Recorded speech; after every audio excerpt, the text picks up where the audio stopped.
law is so beautiful. When you write to a state agency and they say that they will not, or they ignore your response, there's more to do. There will be surcharge. And the surcharge can occasion causing financial loss to the state, to the office of the special prosecutor, because of the dereliction of duty of Kisi Ajabe. It gives him more trouble. If he doesn't know, tell him. He's a criminal law expert. This gives him more trouble. We're going to pursue him until we get to Heaven's Gate. Or, if you like, we're going to pursue him until we get to Hell's Gate. We're not going to leave this matter undone. We're not going to leave any stone unturned. Because this man appears to have violated the public procurement law, the same law that he's supposed to be prosecuting people over. He goes to court and says that I don't have anything else to prosecute, after it is widely reported that he may have been compromised. We don't know whether it's true or not, but that is the report that is happening, that Kisi Ajabe gets compromised very easily. We don't know whether it's true or not, but we are hearing it. We actually don't even believe it, but that's what people are saying, that he gets compromised. Is he suggesting to us that we should start believing those stories that he's been heavily compromised and that in fact he asked for being compromised? We don't know whether that's correct. But that's maybe it is true because of this kind of behavior. Here is a guy, a letter has come, supplied the general public with the information pursuant to Akufo-Addo's RTI, and he is refusing. Why? He has something to hide. What is he hiding? He thinks that we've forgotten. We've not been talking about it. From today, we are pursuing him to Heaven's Gate, or if you like, Hell's Gate. So that's an important story that we are dealing with tonight. And then also there's something else, isn't there?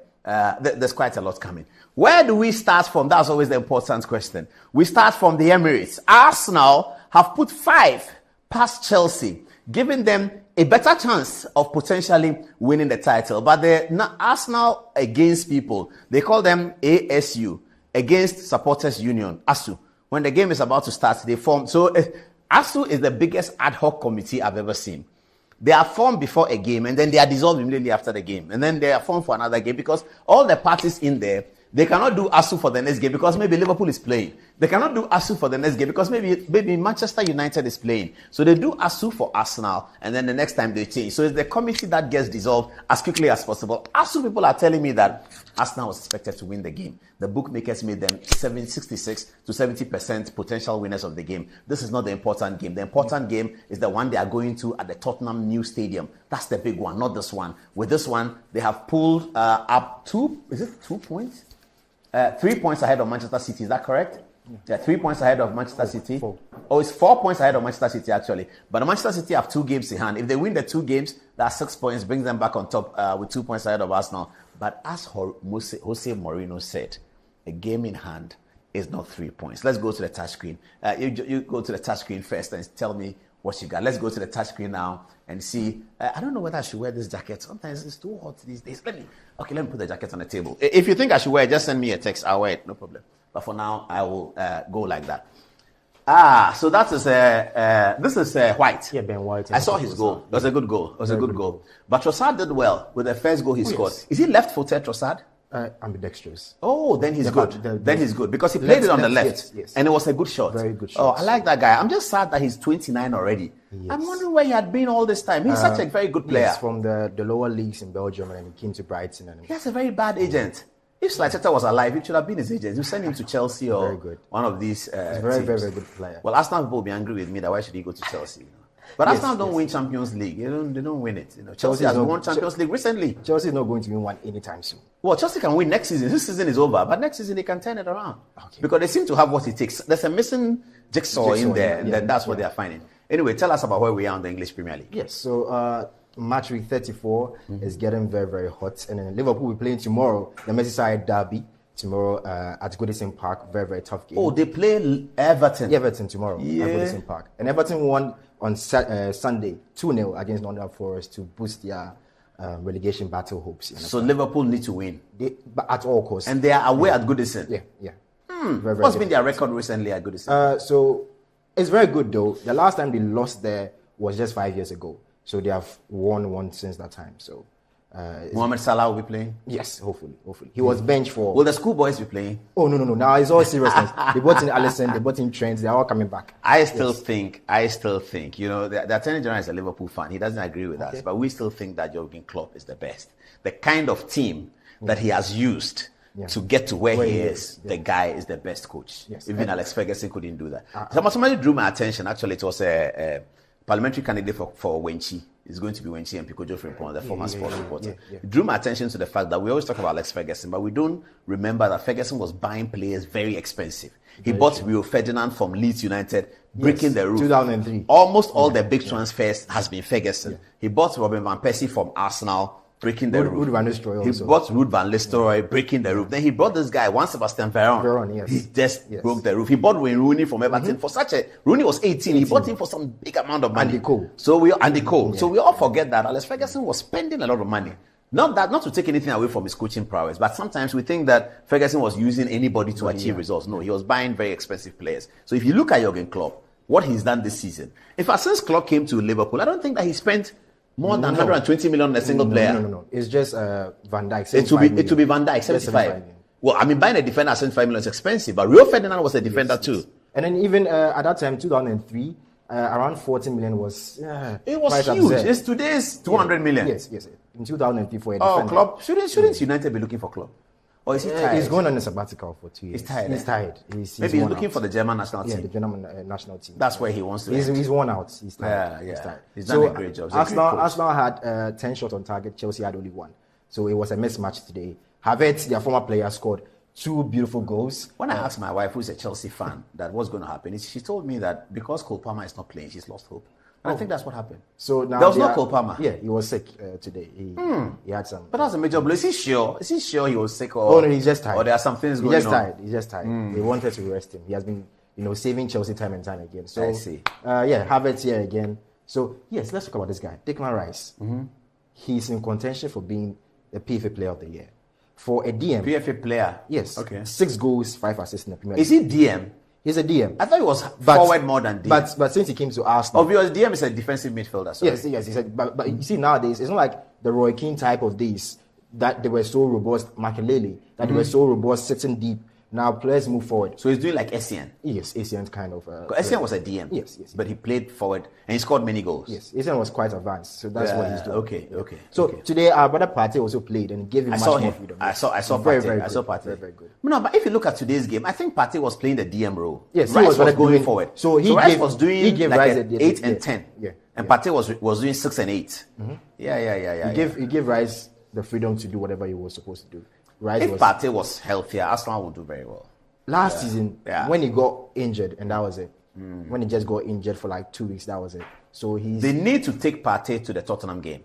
It's very important. Yes. It's key. And Partey must be able to play 90 minutes of that game. Even if he plays 80, it's not bad. But without Partey in the Tottenham game, Song is going to run around them quite a bit. Oh, yes. It's going to be a tough game. The Tottenham players will be so bored to win that match. Just for nothing. Just to stop Arsenal from winning the league. They are playing Manchester City soon, I think, at the weekend. I know. And they need to... If City beat them, then their chances of top 4 is getting damaged. So they would need to beat Arsenal. Yes. If, however, they beat City and get a 3 points, it's to Arsenal's advantage. By the time Arsenal go there, well, they still might need to get something. It's all up in the air. And Tottenham doesn't want a repeat of the 2004 season where Arsenal went to win the league at Tottenham Stadium. If you remember that match, 2-2. I see. Yes, I see. Vieira and also Perez scored those goals. The last time Arsenal won the title, yes, 2004. They won it at Tottenham. But those days Arsenal was invincible. Yes. That team is not a team that you can compare to this one. Very true. So Arsenal is cruising as usual. Chelsea still no chance. 5-star performance from Arsenal, and then they are cruising. So what's happening this weekend? Yes. Who is playing who? No, tomorrow there are games. Yes, tomorrow. So it's Man United will be playing at home to Sheffield, struggling Man United. Oh, United must win. They have to win against Sheffield. Sheffield is last in the league. And on Saturday, Man United is playing against Burnley. Burnley is 19th. So they have to be there. In contention. Man United is not in contention for anything now. They're just waiting for Arsenal on 12th of May. Yeah. So what's City doing tomorrow? City will be playing on Thursday. They'll be going away to Brighton. That's a big one. Yes, and they'll be going to the Tottenham Stadium. On Saturday or Sunday? Sunday. Super Sunday. Ooh. So if City get the 6 points from there, then they are on top of it. Then they are through. Yeah. They don't have any difficult matchups. No. So if they go to Brighton and win, and they go to Tottenham and win, that's it. The title is almost in the bag. Yeah. We wait to see what happens. And City are still in the... No, they're not in the Champions League anymore. No, they are. Also, they have time and space. Yes. They have an FA Cup date with Manchester United. What date is that? So because of the Euros that will be coming, they shifted everything backwards. So now it's rather 25th.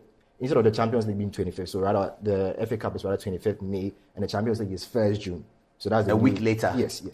So 25th May is the final. The final. And Champions League final is 1st June at Wembley. Yeah, at Wembley. Because Wembley is hosting both. Yeah. I get it. So without Wembley being busy for the FA Cup final, they would have played the Champions League on 25th May. Yes. But this will be the first time the Champions League final has been played in June. For a long time. It's always been played in May. 2017 was the last time when Madrid beat Juventus. Yes, at Cardiff. It was played in June. Yeah, it was played in June. Ooh. So that was the last time they played. I see. And who is going to the final? We are now in the semi-final. The semi-final. So that will be Dortmund and then PSG and also Madrid and also Bayern Munich. We'll try and see. I fancy Madrid to beat Bayern Munich. Yes. And PSG to beat Dortment. That would be Kylian Mbappe will be in the final. Mbappe final. Mbappe versus Real Madrid. Who are the club that he is going to? I want Jude Bellingham to win, so I think I want Real Madrid to win. Yeah. And I like Vinicius Jr., but he should come to Manchester United. Wow. After this season, he should come because Mbappe is going there. He should come to Manchester United and play on the right, and then we have Garnacho on the left, and they interchange, and we're going to be deadly at the Old Trafford. Yeah. Then Zidane will be on the bench. They sack Eric Ten Hag. They should let him go. He's a good coach, but I think he's not getting the United psyche. Yeah. Talking about Bellingham, he won an award on Monday. That was the Laureus Award. So first in October, he won the Golden Boy. That's the best young player in the world. And then also he followed up in November, won the Copper Trophy, also the best young player in the world. And this is the Laureus Award for the Breakthrough Athletes of the Year. So your man is just... They should give him the Ballon d'Or. He's just breaking. He'll be the only 20-year-old. Yes. They will take another 10 years for another 20-year-old to come, but they should give him the Ballon d'Or. Yeah. I can't imagine how proud his parents will be. Yes. Jude Bellingham is a very, very good player, and he has maturity. Very, very. And I mean, I think that he's inching towards being better than Zidane. Wow. Yeah, this is a very he's getting there. If you look at the goal that he controlled for the Bayern Munich one, the way he controlled the ball, turned the game and supplied, Charlie, the guys. He's very, very good. And maybe social media is helping him. Very good. Because you see, when Zidane was playing, we didn't have social media. So we didn't get the reels on the way he played the ball. We just saw it on television. Yep. And when you want to see it again, you have to rewind. Yeah. But here the reels come. Somebody in the stadium who is just filming Jude Bellingham, and you see the way he's turning, the way he's talking to his colleagues. The guy is a master. And I feel he picks his moment because against Barca on Sunday, at that time, 92nd minute to score that goal. He scored the winning goal. God. But you see, when he was running towards the penalty box, you could see the determination on him. The ball was not with him. Yeah. But if you look at him alone, you could see the determination. He was in high expectation that they were going to score. Yes. The guy is something. The guy is he can also do well as a pastor. Because he's very optimistic. And he's motivational. He can give motivation. So maybe when he finishes playing football, he should come and preach. And also, he's just breaking records. He's the first or the third Madrid player this century to score home and away against Barcelona. Ruud van Nistelrooy, our legend. And our own Cristiano Ronaldo. They're all Man U boys. Man U players. Only Jude Bellingham is on Man U. Shame on him. Oh, no. But so that's Jude Bellingham for you. Yeah. And also, Man United will be facing Man City in the FA Cup final. That will be the first time in 139 years, that's 1885, since an FA Cup final was in repetition. Last season we faced them. Yes. That's the first. That's the 25th game. Yes. 25th of May. Yeah. Hopefully you go and watch it. No, I don't think so. I'll be here. I have to be here. I'm aiming to go and see the Arsenal and United game. Okay. And I'm talking about Andy Cole. He was inducted into the Premier League Hall of Fame just this past Sunday. The day. Scored plenty goals. Very underrated player. 187 goals, only just one penalty. The only thing about Andy Cole and Dwight York and their partnership, which was a small setback, was that in 1999 they couldn't perform when it mattered most. Yes. The grand final, they were taken out. But that is a good story for Ghana because credit to Sami Kufuor. Yeah. It was Sami Kufuor who ensured that these two players didn't work. And Sami Kufuor told me that during the training he was told that to do well we have to be sure that Andy Cole and Dwight York don't score. And Sami Kufuor said he was gratified when he saw the substitution and it was Andy Cole going out. And the next one was Dwight York. He told himself, thank God, I've done it. And he did it. They lost the game, but Sami Kufuor delivered and Bayern held him in very high esteem. In fact, the next year Bayern won it. That's the story about and also on the local front, Dreams FC. They went all our way to and got a goalless draw. Zamalek, and then they got. When are they playing in Kumasi? I was just this Sunday. Sunday. Then, they have released a club statement that frigate for the Kumasi. Whoa! So they want the place to be filled to Raptors. Oh, Zamalek there, they know that. Is it Ali or Zamalek? Zamalek. Yeah. Zamalek, they know Kumasi is their Waterloo. That's where they got a 5-1. So they should get Safu Jenfi on the field. He should walk on the field that day. Safu Jenfi is still in Kumasi. He was the godfather of that event. I don't know how old you were, but this is 1987. I was in your born. It was 1987. So you don't know the Kotoko Zamalek story? I know Kotoko won. Well, Kotoko had gone away in the quarterfinal of the African Cup, what we used to call it. They had been beaten 2-0 by Zamalek. Yeah. Okay, so they come back to Kumasi. In those days, when the Ghanaian clubs were playing the Arabs, they start the game at 2 o'clock on Sunday so that the Arabs can feel the heat and then they will hopefully struggle. So we always struggle with the Arabs in the second half. Yeah. When Tunisia or Egypt or Libya or Morocco came to Ghana, we play at 2 o'clock. Yeah. And when we went there, and it was usually, see, the Cup of Nations, the African Cup is played from September to, so when you get to the winter places, February, January, when you go there, they start the game at 9:30 p.m. Yeah, top winter. Yeah, wow. 0 degrees. Wow. Yeah, and you have Frank Amankwa. You know, these are our boys from Asantehene. Yeah. You put them in the cold. And then so Kotoko had gone there and they had been beaten 2-0 by Zamalek. Kotoko was in very good shape, but they were beaten 2. Abdul Razak was in the team. Safu Jenfi was in the team. Sarah Mensah was in the team. Ampia was in the team. Frimpong Manso Mohamed Odum was in goal. Top class Kotoko. Robert Eshen was on the right, one of the best right backs that we have had. Yeah. So they are beating 2-0. They came to Kumasi with huge support during the week. Support had been garnered. Rollins had issued a statement support of Kotoko. 5 minutes into the game, Zamalek scored. Wow. Yes, that's the story. Disaster. That was the story, and everybody felt, oh my goodness, this is over. Those of us in Accra were listening on radio commentary by Harry Thompson, very good commentator. I don't know whether he's still alive. Harry, if you're alive, good evening to you. Harry and Yanum Thompson, they ran very good commentary. So 1-0. And then the stadium was dead. And then Safu Jenfi told the supporters that they should come up. So they started playing the King, Asante Kotoko say. Then Sarah Mensah scored 1-1. Okay. Then Prince Poli scored 2-1. Then 3-1. And then there was a lot of jubilation in the stadium. And then people were told that, Charlie, we are not done. We are not in yet. We need another goal. And people were surprised that, we've scored 3. They scored us 2. I said, no, that way goal rule, they go through. And then Safu Jenfi scored a 30-yarder. Wow. For the 4th goal. It was totally like a Pushkas goal. Yeah, it was amazing. Sarah Mensah scored the 5th goal. Yeah. And the Zamalek team was dissolved at the stadium. Wow. Yes, the coach resigned, everybody resigned. 5-1 Asante Kotoko. Big deal. So that's the story. So Zamalek, so Dreams FC must get Safu Jenfi. All those places they are there. Safu Jenfi, Sarah Mensah, Robert Eshen. I don't remember whether Kwesi Appiah was in the team, but it's very possible, but I don't remember. Yeah, Kwesi Appiah if he's there. Mohamed Odum, if he's there, Abdul Razak. These were the players who gave Zamalek 5-1 at the same Kumasi Sports Stadium. So they should get the players in there and introduce them and just get the spirit of 87 coming back and hopefully they go through. But that's a very good story for Ghana. Hopefully we get a Ghanaian team in the final. Of the we should. Are they already in the money zone? Yes, that's the money zone. Oh, that's good. So the Dreams are already in the money zone. Oh, fantastic. So that means the game will be on TV.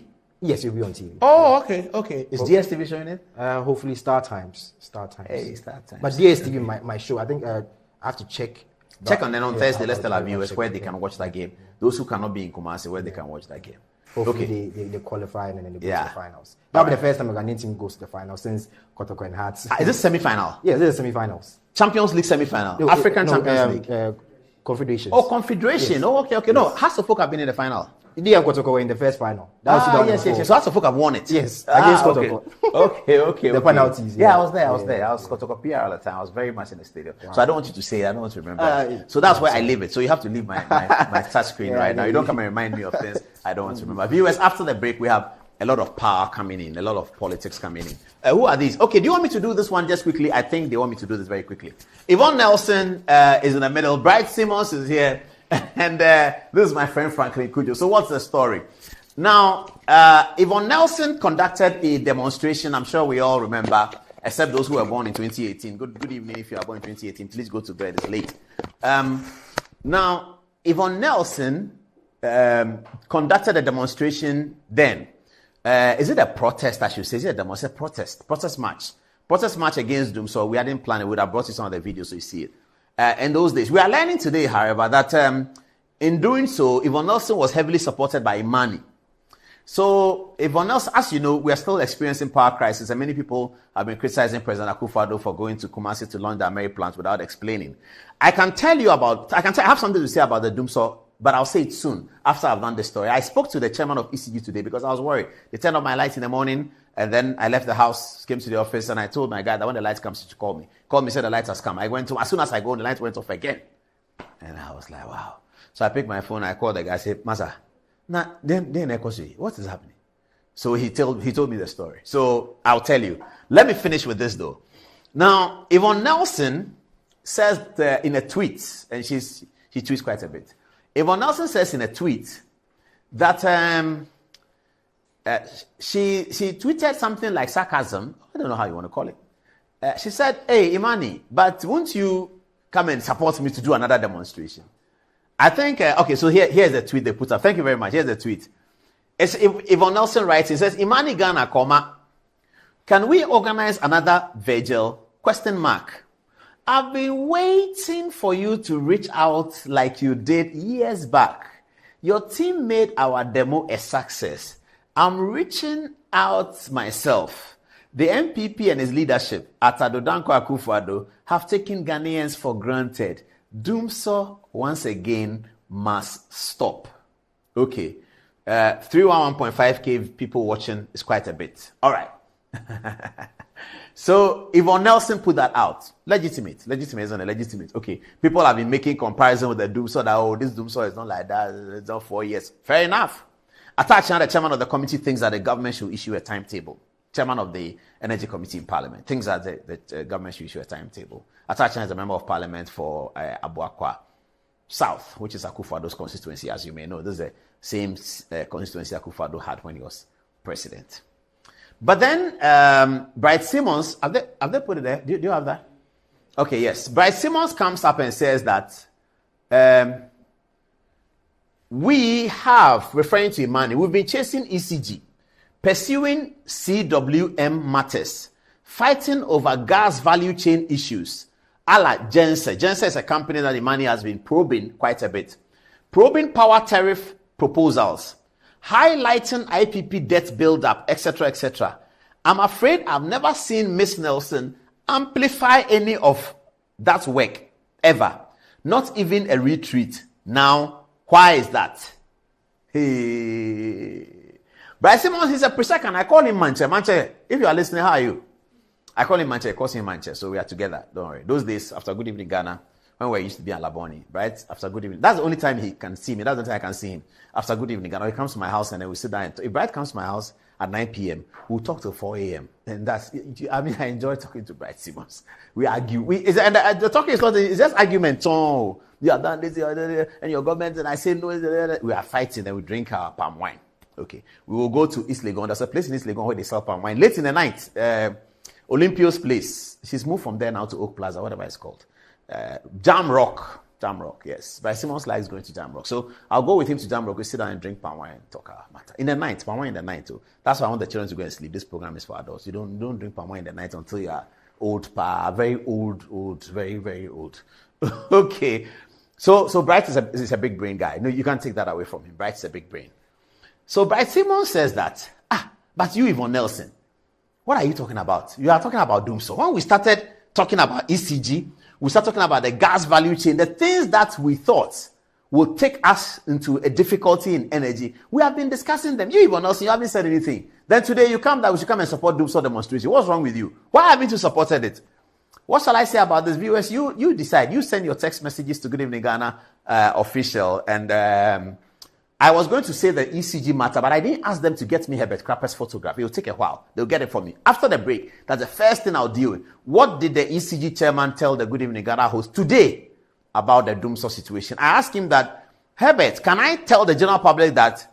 He said he'll call me back. He called me back and said, Paul, you can tell the general public. I said, are you sure? If I tell them and they come and tell me that you said this and this, then this, he said, tell the general public. After the break, I'll tell you. I'll get his photograph so that the story makes sense. But this one is Gonja Man. Who is Gonja Man? Okay. It's the same thing. No. Gonja Man says, perhaps you must realize that the Ghanaian public is demanding equity and consistency in checking the government. And there's somebody responding to Bright, I think.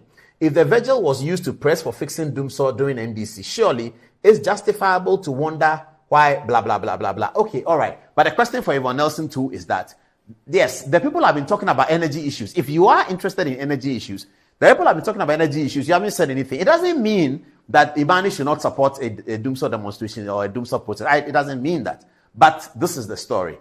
Tell me what you think. And then after the break, I'll show you what Herbert Crapper taught me. That's the first story. We go to Kisia Jabe and try and deal with his recalcitrant behavior. And then we will explain to you why Imani Ghana again is asking the Supreme Court to tell Akufo-Addo that take your hands off the Chief of Defense Staff and IGP Dampare. You can't touch them. Take your hands off. And any president who comes after Akufo-Addo, you cannot touch IGP. That's the matter before the Supreme Court. We'll show you what's in the Supreme Court. Many people feel that this has been organized by Dampare himself. I don't know whether it's true. Dr. Dampare, did you organize this? Get Dampare's photograph for me. We'll deal with that as well. After the break, this Good Evening Ghana is live. I'll be in my jacket by then, so forgive me for looking black and white like a piano. I'll be right back. This is Good Evening Ghana. Paul Adumochi as always, and it's live.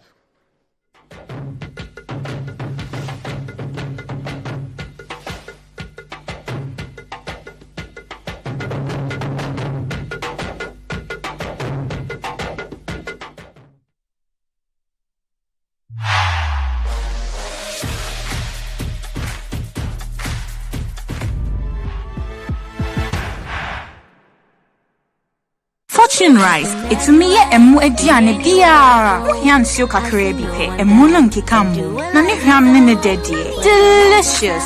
Said your mom tie no pepepe. Ye the Fortune emopa abedwaso. Ghana mo a ede. Ma emu ediane nyina. FDA aje ejedi nkratoa yatum.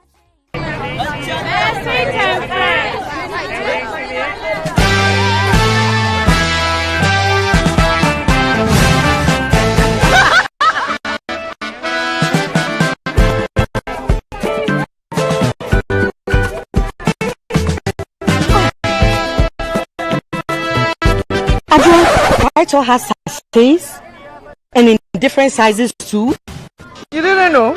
These Frital sachets that we all use to fry our meat and fishes, to prepare our favorite meals, and to refill our empty original Frital bottles. Hey! I'm sure you are a fellow Ghanaian. Get your trusted Frital sachets today for affordability, convenience, and for the refilling of your original Frital bottle. Frital, you deserve a life of goodness. This advert is FDA approved. Ghana for Mama Dadon yo. Me the dear Ghana va. Dedo spices are wood running in every just so. And you never know yeah. If we come your job, we no use dead spices. We don't go if I don't Taste the inside. Yeah, the natural spices, Papa na yeah. Noodles the way you go, dead spices. Just the one. No more dead spices. Black, tasting like chicken. Kaji go. But dead spices here what Jenny say. Nanya good taste. If we say yeah the natural spices and I yeah you gonna hey yo. Annie, you want all purpose, stew, noodles, curry and nutmeg and a jollof. Dead spices. Taste yummy. Taste lemon. Dead spices. Taste day inside. FDA ejedi nkratoya too. Yeah, Jamal was in part of Fufona. What in Rahua, a woman Yinkaya Srono Eddie. A shop. A mountain sound shisho. And a epu a grown sweet. A yink kayan kasa. Oh, so to be. The Jamal washing powder for furnace sachets I can see in Numaba. A yink kayan kasa. Anima. For Jamal washing powder, bottle 30. Can you mount the Bejawari? Hey! New Jamal washing powder. Emanya meniti. Nemusi ye sham. Uhukafo a o ma wonta adi eniti. FDA aje edwede nkrato yatumu. We are back, bringing you the latest lineup from Betway. Betway starts strong with their front two, with Free Play Friday and Swipe Bet. In the middle, you've got all the control with Cash Out and Build a Bet. Plus, with Win Boost, you can boost your sports bet. At the back, they have Smart Picks and the partial daily jackpot. You always get way more with Betway. These adverts have been vetted and approved by the Gaming Commission of Ghana. Bet responsibly. No under 18. Terms and conditions apply. Betway. Get way more. Anti-cavity, gum protection, brighter teeth, and fresh breath. I'm a fat missy way. The patch of Bantama. Matassa. That's a cycle. a smile. The fresh breath. Me Gidi say we use Cal 360 toothpaste. Some me kind. Cal 360 toothpaste. Just here, Cal 360 toothpaste. It's a gum protector. Onim jom kasa. Kile hosen. Cal 360 did the way. It's cool mint. Gives me fresh breath and your confidence booster. And you will so feeling to when you know Cal 360 toothpaste. Happy smile. Cal 360 toothpaste, anti-cavity, gum protection, brighter teeth, and fresh breath. Cal, happy smile. This advert is FDA approved. Our stories begin right here, and we never write them alone. There'll be pages we love to read again and again, and some we want to tear out. They are stories of dreamers, stories of creators, stories of strivers, stories of believers, and we're inspired by them all. We invite you to write your story with us. Your story matters, APSA. Alive soap. Just like how water refreshes you on a hot sunny day, it takes a refreshing bath with Alive soap to feel its pleasant fragrances. The soap I want and need at the end of every day. Leaving you with soft, smooth and fresh looking skin. You make me feel alive, you really brighten my day, my day. Available in lemon, coconut, rose and aloe vera fragrance. Alive soap. Feel fresh, feel alive.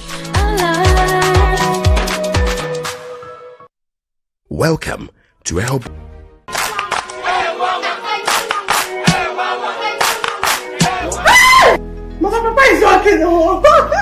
Bar Herbal Hospital.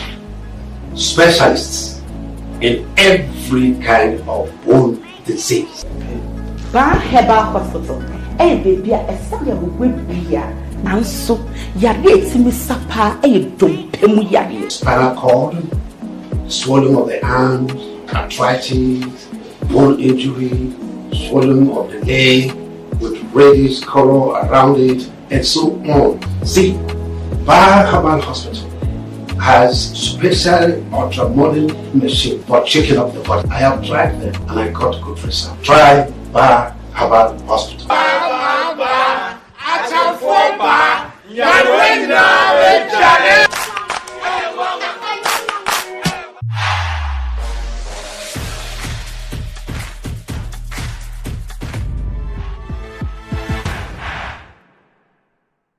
Outside the building.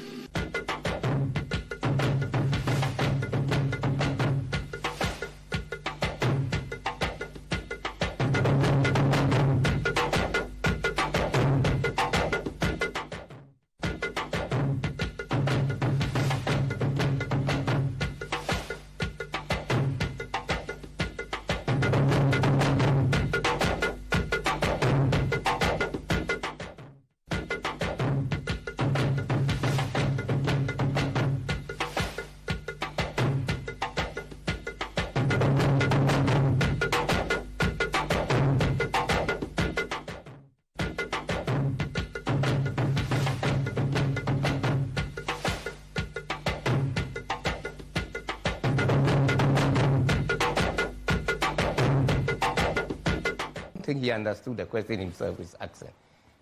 Did he try to find out whether inspection was done as a former president? Did you, did he make an effort before coming out with this? Sometimes some of us just refuse to talk because some of this statements being made by people at higher authority.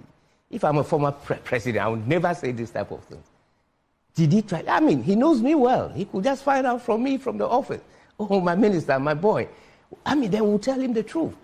He has not established that fact, and as a president have an intention of coming to lead Ghanaians, and you come out with this sort of statement.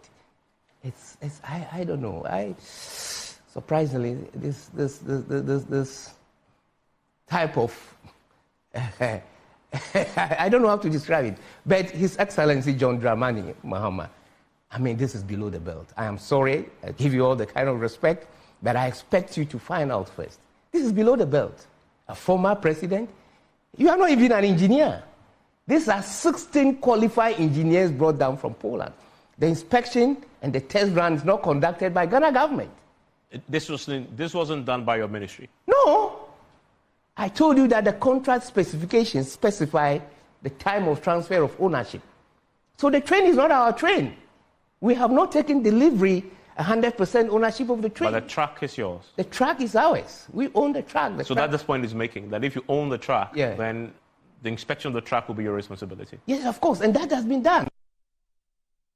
How can you conduct a test run without on a new rail line without a track inspection? So what is track inspection, John Mahama?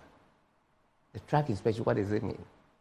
It simply means that somebody or a maintenance vehicle goes along the track to see if there's any obstacle. That is how I understood it in our manual terms, because we don't have a radar system to be able to detect the track inspection through a radar system where you can be in a control room and see the whole line. We don't have that. So this manual track inspection that His Excellency is talking about was conducted. So I don't really know what... When was it conducted? The same day. And I'm telling you that engineers informed me that the rail track was 30 minutes ahead of the train. And so when the incident happened, where did the rail track come from? It comes from kilometer 97 back to the scene, kilometer 76 or so, to do the recovery, because they were ahead, about 30 minutes difference.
All right, welcome back.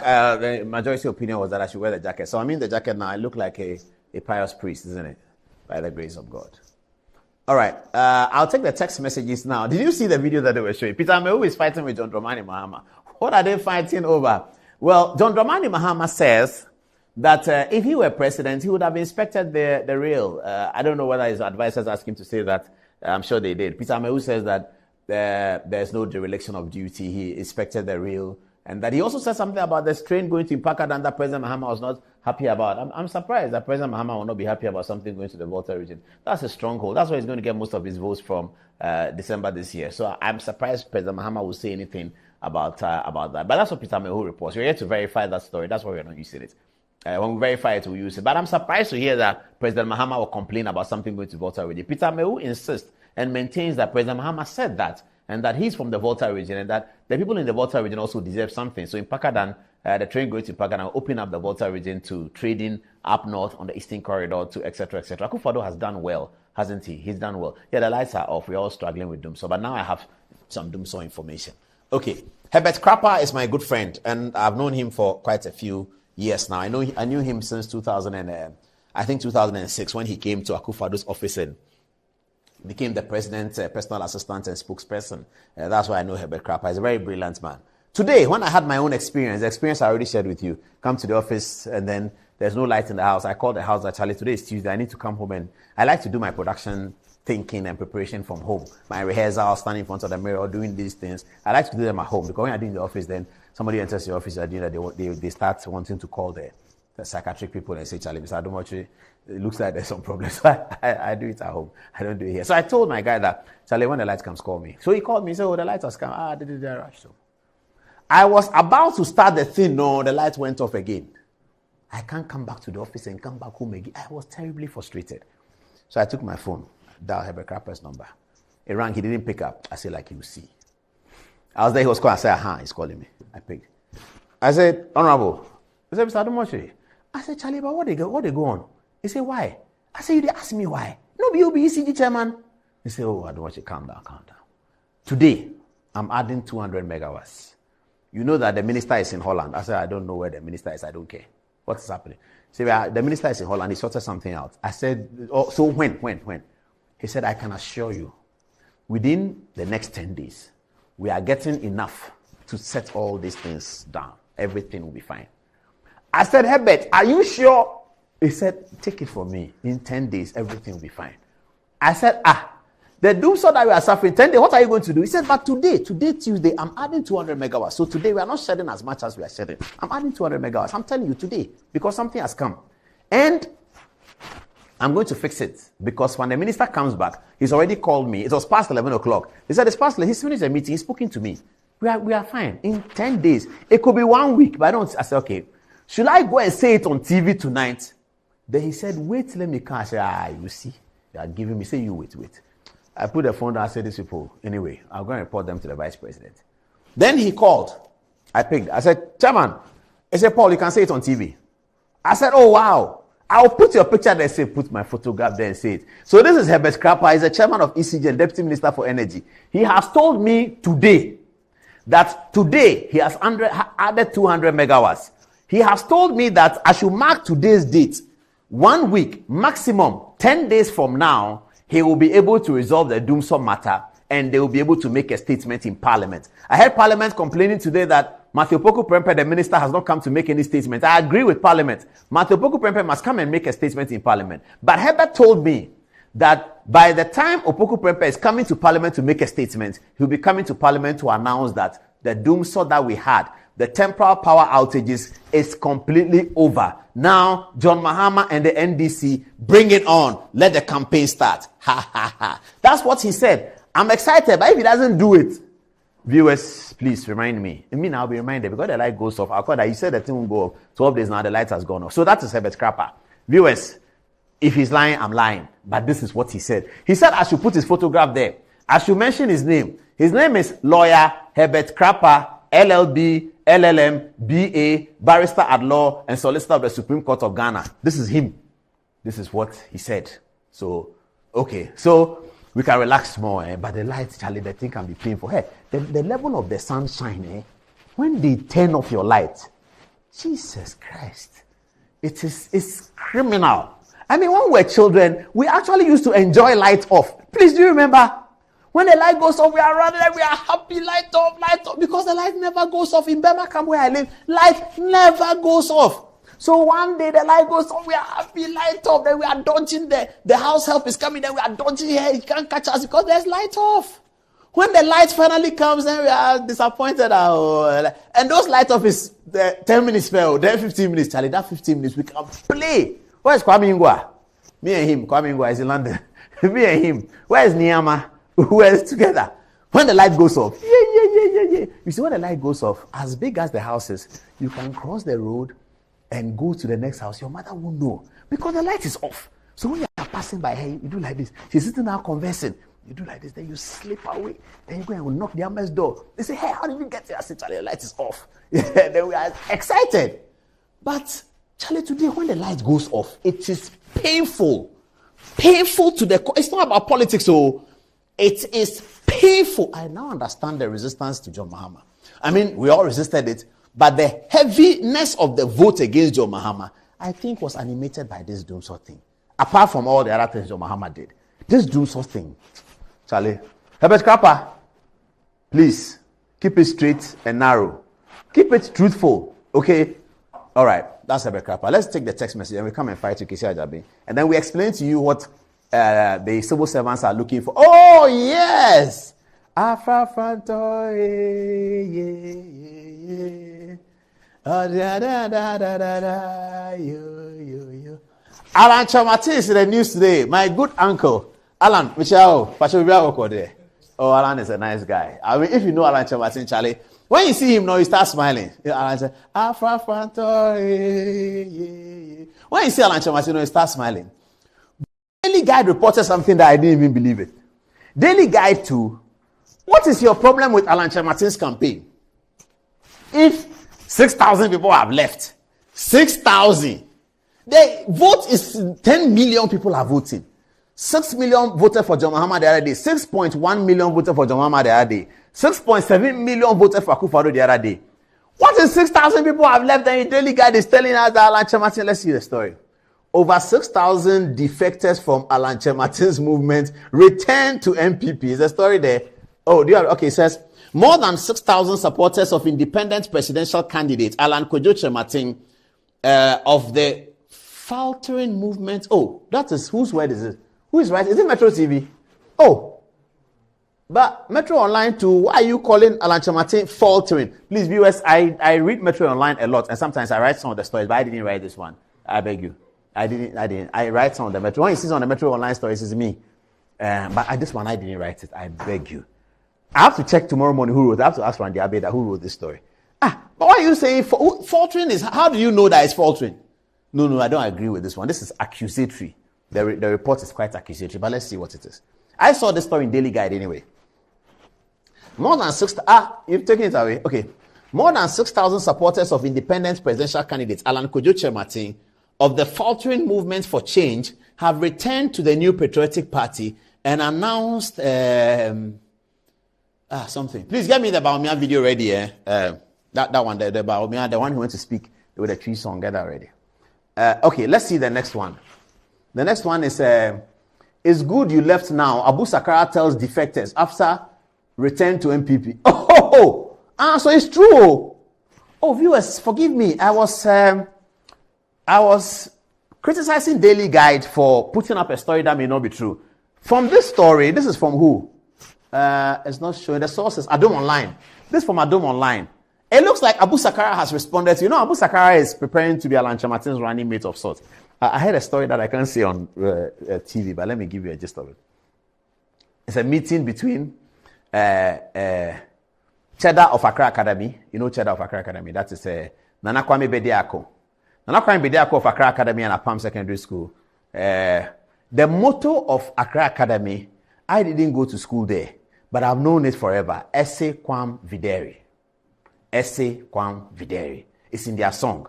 You know, it's there. Presec is illuminituo videbimos lumen. In their light we shall see light. So one day I'm running for president. Then I go to Bolare, or maybe Bolare is running for president. So I'll go to another person. So me and Bolare are competing. He's Esse quam videri. I'm illuminous. Then I go and they say, "Hey, Mr. Ademochi, you went to Presec? Oh yeah, what's the Presec motto?" I didn't go to school for the motto, man. I went to school to learn. Now, all those who know the motto, now they know about Paul Ademochi. Now, damn you, don't ask me that question. What is that? What was that? Esse quam videri. The answer is finished. You move on. You went to the school. At the time you were in the school, to be a student who is making obeisance to the course and who is focused, you ought to know the school's motto. It doesn't mean that you are not business-minded. I mean, what are we doing in this country? You don't know a school's motto, it means you are not business-minded. What is the meaning of that? The people who go to Harvard, who have built Microsoft, who told you they don't know Harvard's motto? Who told you that? Who told you that Mark Zuckerberg, he doesn't know the motto of Harvard? Who said that? He built Facebook, Meta, he calls it. Oh, I talk Steve Jobs. Who told you he doesn't know the school that he went to? I think Steve Jobs went to, is it Princeton? I can't remember. Barack Obama went to Harvard. So, if he remembers the Harvard motto, it means he's not business-minded. He doesn't know how to sell and make money. He doesn't know how to do Uganda's gold. He doesn't know how to dredge water because he was learning the school anthem. maybe I'm wrong. Maybe we are wrong. Maybe it is true that we have come to an era where going to school to know the motto is irrelevant. It's rubbish. Just go to school and learn, Just get yourself together, You have to know how to make money, yeah? You make money, then you can build something, yeah? You don't sit in school and just learn the white man's bullshit. That's what they say. You're learning the white man's bullshit. That's why white man's bullshit. That's what you're learning. You don't know the motto. What do I need a motto for? I don't need to know a school motto. That's what Kofi Wayo says. My friend Kofi Wayo. That's the kind of thing he does. I think that the young people should be trained better in this country. There are examples. Recently, we are dealing with the social media phenomenon. And many of the older women who are complaining about this Henry Fitz social media phenomenon are worried because their daughters believe the story they heard. That you work hard, you come to work in the morning and do a morning show and you buy a Range Rover. Their daughters believed it. So some of their daughters wanted to be journalists. And they are angry. I'm not angry. It's human behavior. We all falter. It's okay. But some of these women who spoke to me said that, Mr. Adomachi, you are taking this matter too kindly. You have to deal with it.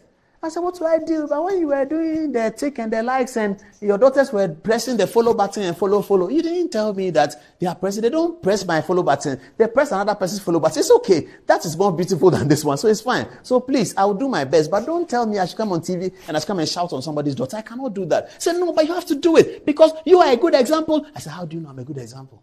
Then they keep quiet. I said, madam, how do you know I'm a good example? He said, do you also do that? I said, do what? He says, I don't want you. You have to take me serious. I said, I'll take you serious, but you are saying I'm a good example. How do you know? How do you know?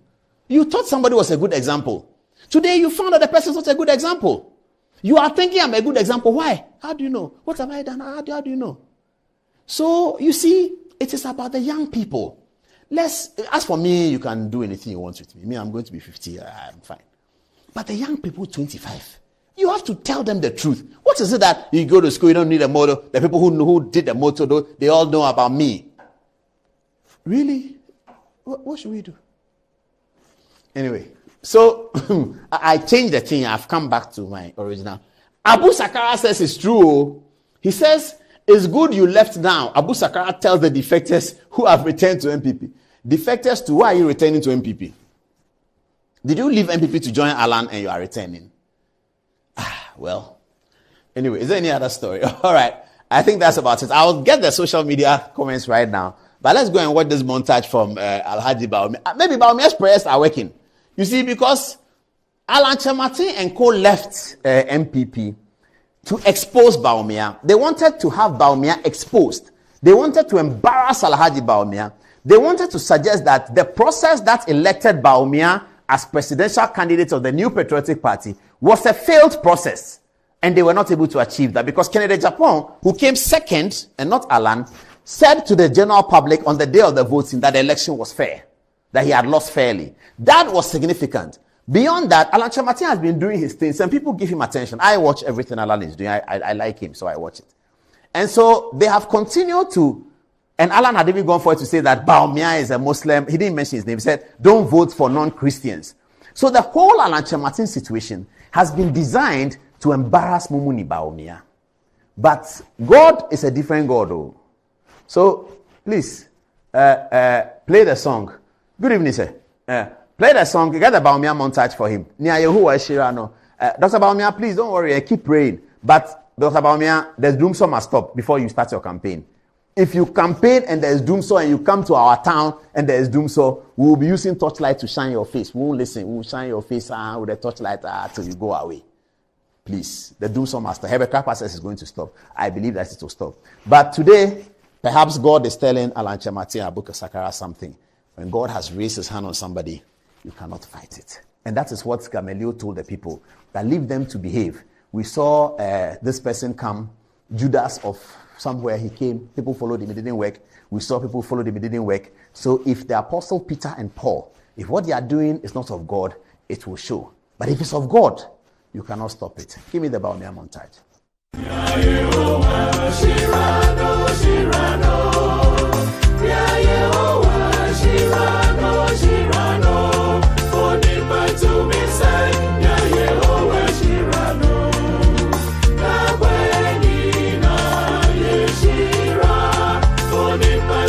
Yeah.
Thank you very much. Welcome to the show. This is Good Evening Ghana, and it's live on Metro TV every Tuesday and Thursday.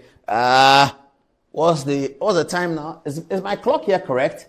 It's showing 10:21. Is it correct? Are you sure? All right. Okay, great. Sometimes, okay, I've been fighting with that. That's why they're all answering yes. I've been fighting with that. I can't put a clock behind me. That's reading wrong time. It makes people know as if we don't know the time. But we do. Okay, let's introduce our social media editors. All three ladies are ready to tell us what you have been telling them. They are now going to share with us on social media. Fatih is the first to speak to us. Hi, Fatih. Hi, Paul. So coming from Kweku Opoku, say sometimes I want to have the so-called Dumso debate on facts. What has been the negative Dumso on livelihoods, businesses? Paul, is there Dumso at all? Has it gotten to the point where timetable is needed and to solve what issues?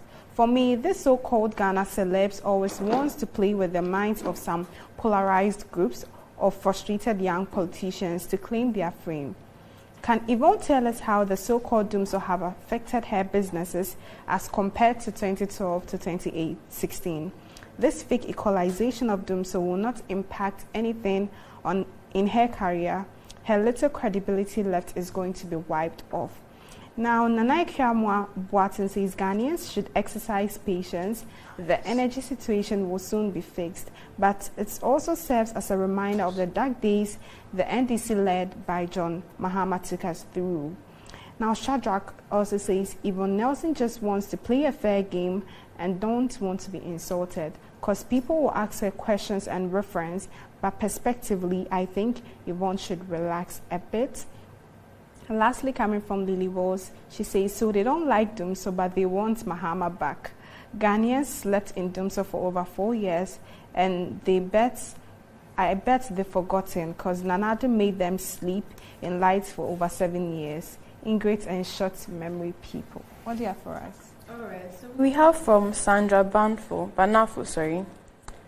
She thinks that Yvonne Nelson just wants attention and that Yvonne Nelson is really depressed and wants to do something to release it. Kobe Johnson says, Yvonne Nelson is just looking for cheap publicity. We have Feku Boachi saying, in 2024, we are still crying over Dumso. Isn't it something we are tired of, these incompetent leaders? Also, we have from Kofi Mensah, thanks for the good news on Dumso, Paul. NDC, please get your next issues ready.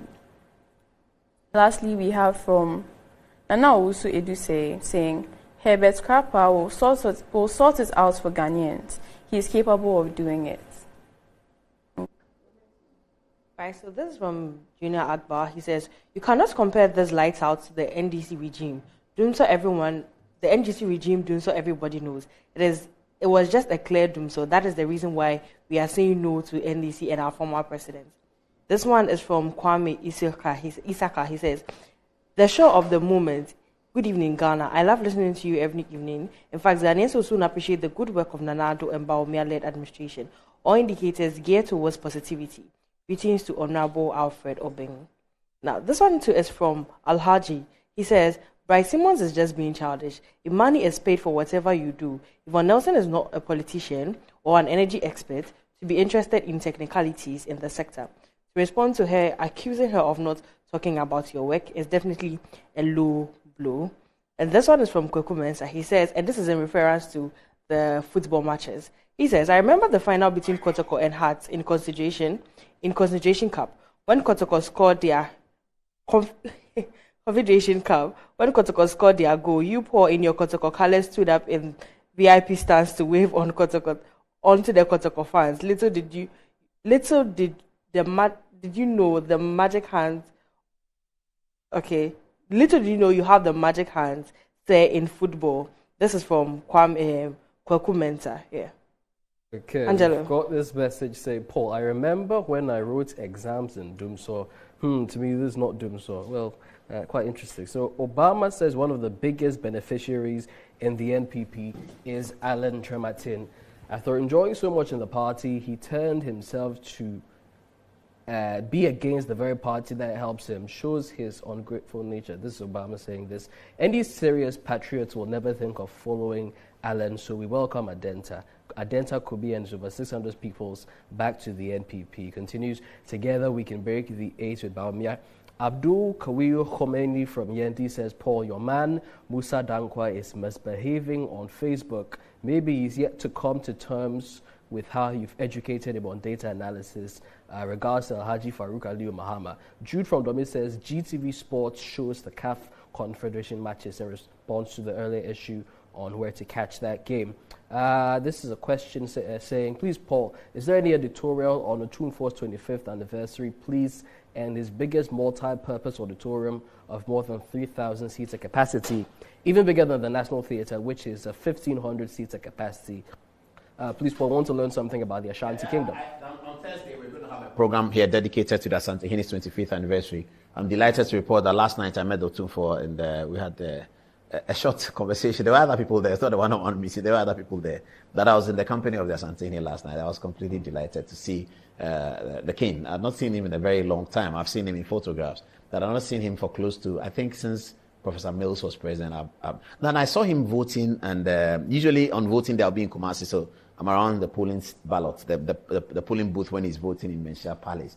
But then we didn't interact. I just said hello to him, and I don't even know whether he recognized who was saying hello. Got a lot of people around him. But yesterday I had a conversation, very short one though. But I was delighted. He's done so well. I mean, you have to admire the Asantehene and the kinds of things he's done for Asanteman, for Ghana, and for Africa over the last 25 years. On Thursday, our program will be fully dedicated to celebrate the Asantehene's installment of Asantehene 25 years ago. We are preparing many nice videos for you today. Nchibu Seakon, the head of communication, the head of video communication at Menchia Palace, has delivered to me. I've never seen documents on pen drive. I've handed it over to my editor. We're going to be working on it all day here tomorrow.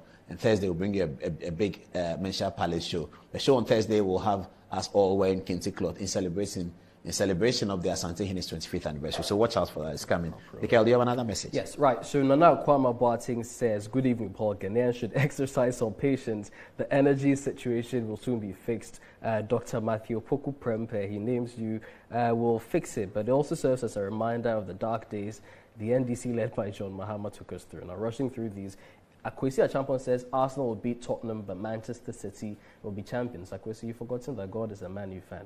It won't happen.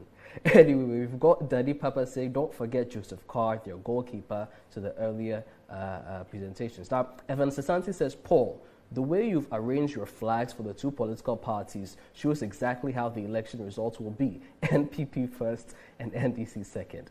Okay, and Nana Usi says, Paul, please do the job and stop the friendship. Ghanaian journalists like friendship too much. The same of Obi of Asempa News. Anyway, now, right. Lastly, Seydou Kamal says, Abu Sakara neatly hit the nail on the head from Kamal Bonga Atlantic. Back to you. All right, thank you very much. Let's get to our stories. Do you have another break to take? Maybe we should get the breaks out of the way before commercial comes to fight me. All right, after the break, Kisia Jaben is on, and then we'll be explaining the case. We'll try and do Kisia Jaben in 10 minutes, another 10 minutes we'll explain the case. Not many news stories today, but I'm sure on Thursday you'll be enjoying our cultural program. The Asantehene's anniversary is on Thursday. We'll do something in the studio. So commercial break time now, please. We'll be right back.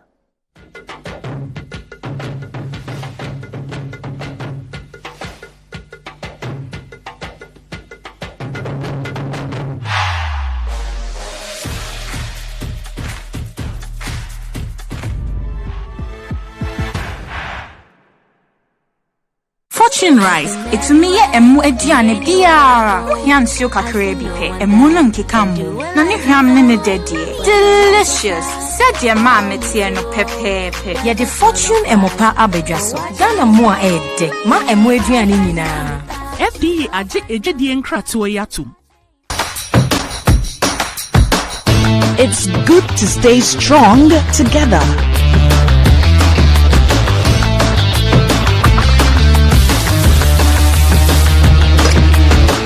It's good to share nutritious meals cooked with Fritol, a vitamin A fortified oil. Fritol, you deserve a life of goodness. This advert is FDA approved. In today's modern world, Stairs are a challenge, especially for our elderly and those with health concerns. Navigating them can be difficult and even dangerous, but there's a safer way to move vertically. Lifts and Elevators Limited Company, your answer to a more accessible and secure vertical transportation. Our elevators and escalators, including top-of-the-line pneumatic vacuum elevators, Fuji elevators and escalators, offer a safer and more convenient alternative, eliminating the risks of stairs and enhancing accessibility for homes, businesses, and hospitals. Choose safety and convenience with Lifts and Elevators Limited Company. Elevate your spaces today. For more information, visit our website at www.elevatorsgh.org or call now on 0200-535-515. Lifts and Elevators Limited Company, the elevator people. Our stories begin right here, and we never write them alone. There'll be pages we love to read again and again, and some we want to tear out. They are stories of dreamers, stories of creators, stories of strivers, stories of believers, and we're inspired by them all. We invite you to write your story with us. Your story matters, APSA.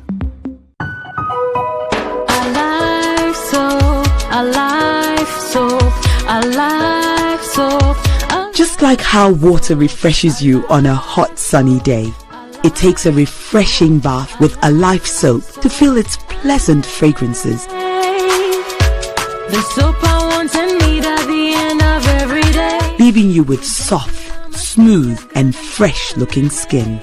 You make me feel alive, you really brighten my day, my day. Available in lemon, coconut, rose, and aloe vera fragrance. A life soap. Feel fresh, feel alive.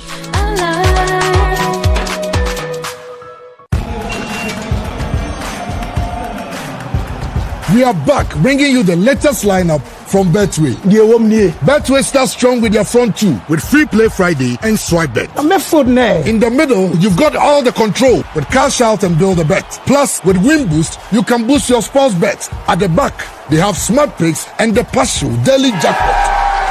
You always get way more with Betway. This advert has been vetted and approved by the Gaming Commission of Ghana. Bet responsibly. No under 18. Terms and conditions apply. Betway. Get way more. Customer. Nadabena minka me papa. Ucha say? Me try 10 Ghana. 10 Ghana. 10 Ghana cedis. Nanu dia, say na obenya. 10 Ghana cedis no. Me dia. 54,000 Ghana cedis. 54,000. 540 million. Yeah, the one who na be come di e skase. Yeah. Ene na giga ade tena we. Tena wa boki. Draw no na asase no. Mami me volume.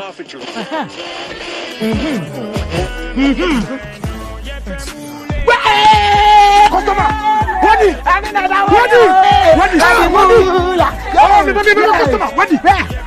One of our daily lucky winners. Dial *946# to play now. Or you can also play online at www.gamepackgames.com. Game Park is regulated by the National Lottery Authority.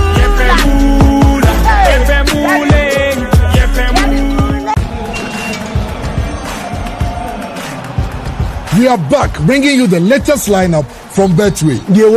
Betway starts strong with their front two with Free Play Friday and Swipe Bet. In the middle, you've got all the control with Cash Out and Build a Bet. Plus, with Win Boost, you can boost your sports bet. At the back, they have Smart Picks and the Partial Daily Jackpot. You always get way more with Betway. This advert has been vetted and approved by the Gaming Commission of Ghana. Bet responsibly. No under 18. Terms and conditions apply. Betway. Get...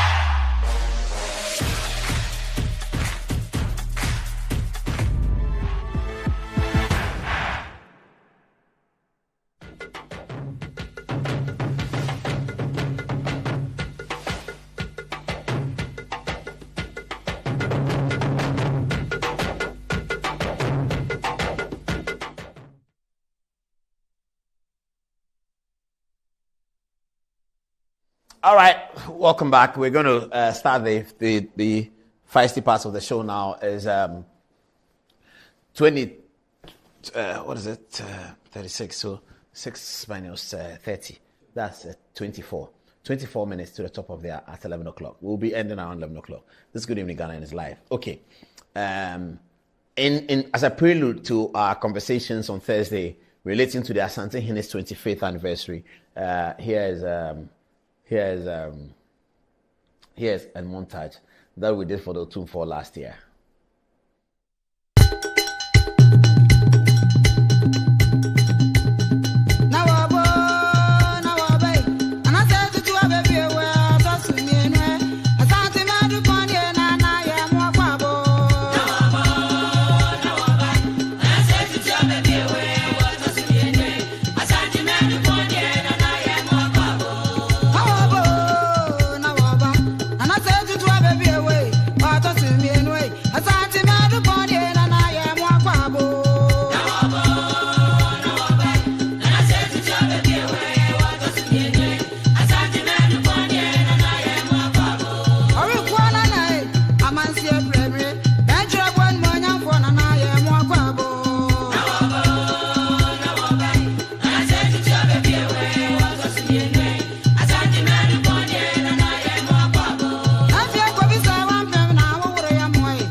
All right, are we back on TV? Yeah, absolutely we are. All right, welcome back to the show. Welcome again, viewers. Let's get it done. Nana Asantehene. Asantehene, you can't greet him by heart. That thing I do, good evening, say, good afternoon, say, is not Nana Asantehene. This is Asantehene in a photograph with the King of England recently since his ascension to the throne. Nana Asantehene and his wife, Lady Julia, and the King of England, King Charles, in the middle. Asantehene is celebrating 25 years on the throne. We didn't know that King Charles has very funny comments regaling the Asantehene with, I'm sure, anecdotes about royalty. And the Otumfo is in great laughter. Lady Julia at Buckingham Palace, I believe, with King Charles and the Asantehene. The Asantehene on Friday, I believe, will be celebrating 25 years on the mighty throne, the Sikejwa Kofi, the Asantehene stool. This is not the Asantehene, by the way. Please don't make a mistake. It's very far from the Asantehene. Anyway, we'll be celebrating the Asantehene on Thursday. Kisa Jabe is here with us. Good evening, Kisi. All right. So what is happening? Why is his photograph? His photograph is here because he's being recalcitrant. He has been behaving like a child whose milk has been taken from him. This Honorable Kisa Jabe, who is Office of the Special Prosecutor, he's expected to be chasing corruption. He says that and brags about being very powerful and all that. People know that. I mean, I'm the only one who knows. People, he brags quite a bit and he's powerful and he can jail people. He just brags. It is the bragging that led him to the embarrassment that the justices of the court called him into a meeting to tell him certain things that I cannot repeat here because I wasn't there, I was told, and I don't want them to know who told me. But the justices of the court, they called Kisa Jabe into a meeting and they spoke to him about something. It is after that he started, and I don't have anything to say about Sliadapa, I've withdrawn it. I don't have anything to say about ABAJ. Then he files a new one. It is that meeting. But they want to protect the institution. I am telling you, viewers, for free. Kisa Jabe was hauled before the justices behind closed doors, and he was told that you have to behave. What are you, a 9-year-old boy? He doesn't know how I know, but this is how I know. Because we have been here for a very long time. So we know. So since then, he started, So I was thinking in my mind, should I go and tell the justice that, look, the guy is not responding to the RTI? But here we are, viewers, because we are taking you through. I was in Kumasi 2 days ago and yesterday. And I met people and they said, I said, calm down. NPP people, they are NPP, blue blood. And I was in Kumasi I don't get to the pay for no one in comfort or comfort behu. Until you see anything come say I didn't know where we are. Until you see anything I didn't until you see them pia until you see any now bantamine no skisa that be only until you see no because of comfort. Casem ni ye men jasa so I don't know anyone ye cry. So I'm sitting down. NPP people when they are in that their mood, don't say anything. Both NPP and NDC when they are in their mood, I say now there's a say chamber program. Can you let now talk about no comfort no kisa or no comfort. This is what somebody was telling me. Anyway, but increasingly Kisi Ajabe is making us believe that he invites people to compromise him. We don't believe it, but now he's making us believe it because of his behavior. You have gone to buy cars. You and your friend at Roman Ridge. You have gone to buy cars. You have violated the public procurement rules. He thinks I'm the only one fighting this. There are people who see me and tell me that you should deal with Kisi Ajabe. When the matter comes to court, we'll help you. I said, but I don't need help. I'm not saying anything that's untrue. I don't need help. Kisi Ajabe doesn't know how people are interested in getting the office of the special prosecutor to work correctly. He doesn't know. He disrespects everybody and goes around bragging. And then it is reported that he himself asked for bribe. When I heard it, I said, oh, this is not true. But that's what is reported by people that Kisi Ajabe, he will ask you for bribe. Inside his own office there, Kisi Ajabe and a friend then, the boy, Dako, Sami Dako, is my friend. He used to come on this program. It is only the two of them who decide on cases they are doing. They have employed lawyers, so the lawyers don't get to know. Recently, he has brought some foreigners to the office that people should take thumbprints. Because he knows that he is doing something wrong, he's run to foreign country to go and tell some foreign security agencies that come and help my work in Ghana because I'm fighting corruption. His day is coming. He doesn't know what people know about him. Kisi Ajabe, he's a joker. He doesn't know. He doesn't know that everything that happens in his office, every day, people get to know. And when I say people, I don't mean just people. Some sensitive people get to know. And they are all shocked. Is that what he's doing? And I say, yeah. People are there. He's going to bring some Abrofu people and told them that Ghanaian ministers and former ministers are thieves. And these people think Kisi Ajabe is a friend. He's told Abrofu that former ministers are thieves. In fact, he mentioned some former ministers that he thought they are thieves and sent these Abrofu people to go to check their bank accounts. Kisi Ajabe.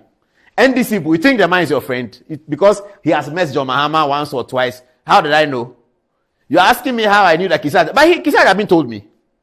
When I met him at Roman Ridge, he told me that he has met John Mahama. But I know Kisi Ajabe, if you think NDC people. He said he has met with John Mahama. Kisi Ajabe told me that he has met with John Mahama. And so we should be careful. He told me that he has met with John Mahama. So, meeting with John Mahama, there's no problem with it. I mean, a special prosecutor meets with President Mahama, says that, Mr. President, I want to come and see you. Comes and says, Mr. President, good afternoon. I've come here to tell you that, just to introduce myself, that I'm the new special prosecutor, and is there any advice that you have for me? That is fine.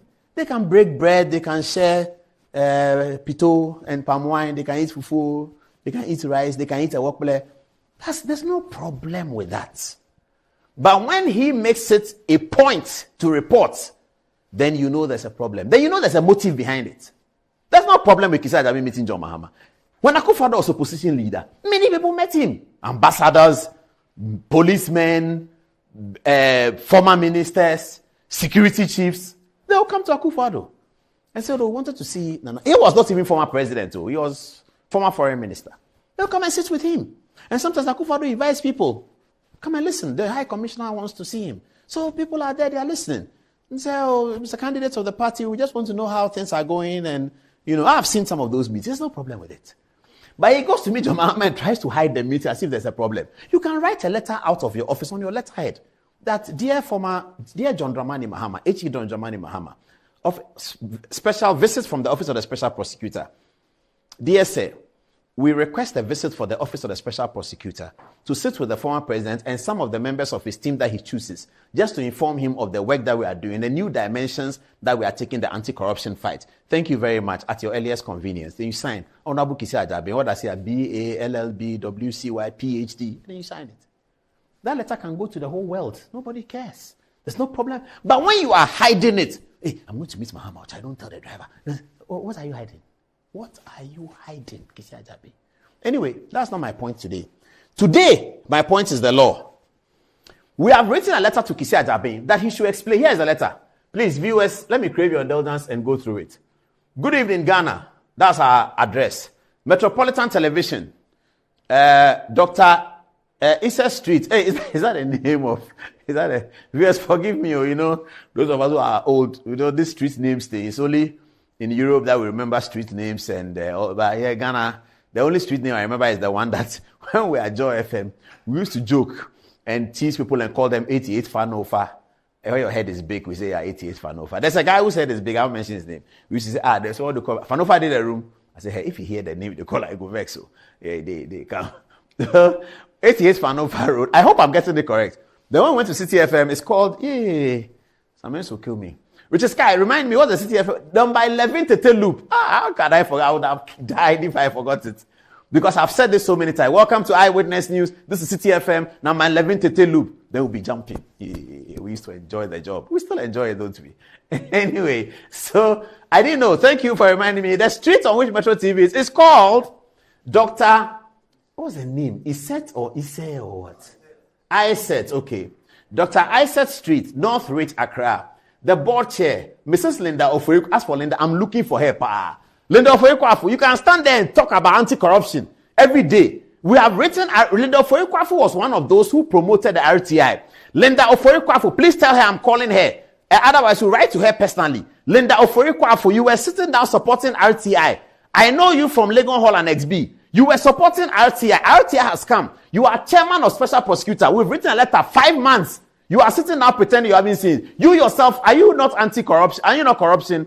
Linda Ofoekwafu, you are Transparency International. You fought for RTI. A letter has emanated. If you haven't seen it in the office, we have published it here. Nobody has told you, then listen to it now. A letter has emanated from good Metro TV to your man who is anti-corruption, who is corrupting himself all over the place as alleged. And then you Linda, you sit there. Why do you take some of the compromised money that we are hearing that we don't believe? The compromised thing, Linda, have you also been compromised? We don't believe that people have been compromised. Everybody says so. Answer the question. Have you been compromised, Linda? Have you been compromised? I get so angry. Linda Ofoekwafu sits there and talks about corruption as if every politician in Ghana is corrupt. You sit down and you go and do procurement breaches. You people wait. You go and violate procurement breaches. You go and buy cars from Roman Ridge. And you violate procurement breaches. They can't sit down there. We write letters. You pretend you haven't seen it. You will hear them. You think that what? You can take Ghana for a ride. So what you were doing and forcing RCI to pass a law because you have hatred for Akufo-Addo and you thought he wouldn't do it. Now Akufo-Addo did it. He has embarrassed you. Linda Ofoekwafu, Akufo-Addo has embarrassed you. You had hatred for Akufo-Addo. So you followed up to pass RCI law as if Akufo-Addo was afraid of RCI law. Akufo-Addo passed the RCI law. Now you, Linda, answer RCI question. 5 months, you can't answer. Did you take some of the corruption money as alleged? Linda Ofoekwafu is the one who is annoying me the most. You sit down there every day corruption, every day anti-corruption. You are representing Transparency International. You are the chairman of Office of Special Prosecutor. You sat down and they went to buy cars from Roman Ridge. You will answer the question, you people. You will answer the question. You think we are joking? Office of Special Prosecutor, 11 December. How is Imanote? She was calling people to call me that she hasn't bought any bag. The investigation is over. They have brought me the report. Thursday, I'm due to for. Next week, Tuesday, tell lawyer Imanote, I have the information. Every money she received from GFA since normalization committee, I'm going to publish it here. Next time, they should come and tell us that they are less corrupt than somebody. Lawyer Imanote, tell her, I'm talking about Linda, I remembered. Every money she has received since I'm going to publish it. That thing she's telling people to tell me that she hasn't taken any. We will see. The report is, you see, we are journalism. We don't do it like that too. Look at how many months ago I was talking about Linda. I commissioned my reporters to get it. Monday is when yesterday they brought it to me. I said, Laila, I've carried it. I've given it to a lawyer. Look at it for me. Thursday is Otunfo. Next week, Tuesday. Oh, it will be beautiful. You see, people who do like their paragons of virtue, when they are actually that crass, it is so annoying. That's what the parents are fighting over the Henry Fist thing. Hypocrisy. That's what the parents are angry about. If you are doing your thing, do it. Nobody cares. But don't come and pretend you are blue when you know that you are yellow. That's what annoys people. Linda Ofoekwafu. If you took some of the Roman rich thing, you have to bring it to. Because the Roman rich, the man, he's my friend. I like him. I can go and talk to him. He's my friend. He's your friend more, but me too is my friend. There's only few things that at my level I don't know. After doing journalism for 20-something years with the same people recycling NDC NPP, there's only few people I don't know. When Manasseh went to take that his book money, and I mentioned it, he came to tell Ifeanyi Pokuwa. I told Ifeanyi Pokuwa that go and tell Manasseh that when he collected the book bribe money, I was there. He didn't know. Huge house. I was in the house. They said, Charlie Paulus, your man is coming. Pass. I went upstairs. I was looking at him. Oh, Manasseh, how are you? I said, I'm fine. So how is life? Every day he does himself. Bobby. I said, oh, this one is for who? He said, oh, this is for President Mahama. I said, so all these books are for him. Yes. Oh, okay, Manasseh, you've done well. So please take this one. He took it like,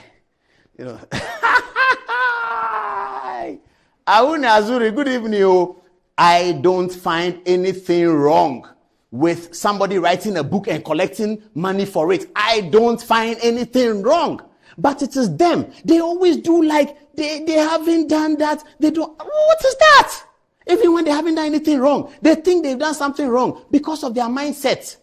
What have you done wrong if you write a book? And if I write a book, I can stand here and say, this is the book. Charlie, people bring me money. I suffer writing this book. You read it. Come and pay me. Those who pay, I'll collect. Those who don't pay, I have nothing against them. I'll still give them the book to read. But when you live in a society, when everything that is not even corruption, they call it corruption, then when they find themselves in the saddle, then they don't know what to do. That's what has happened to Linda Ofori-Kwafo.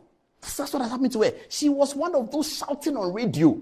Akufo-Addo must sign the RTI request. If Akufo-Addo doesn't sign this RTI request, then we don't know what will happen.